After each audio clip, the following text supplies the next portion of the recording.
Кризата в Украйна ескалира. Десетки загинали етнически българи. За това съобщиха пред BTV организациите на нашите сънародници. Освен заради военните действия, някои са починали от глад. Български правозащитници настояват за хуманитарен коридор. Какво е последното развитие на конфликта и застрашени ли са бесарабските българи? С подробностите Рада Домусчиева. Добър вечер.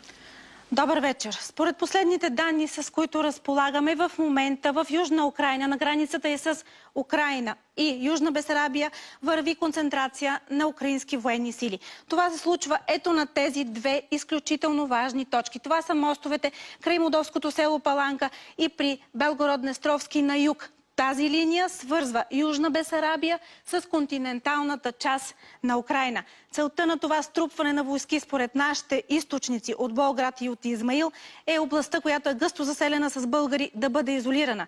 А причината – масовият отказ на българи и на гагаузи да бъдат мобилизирани.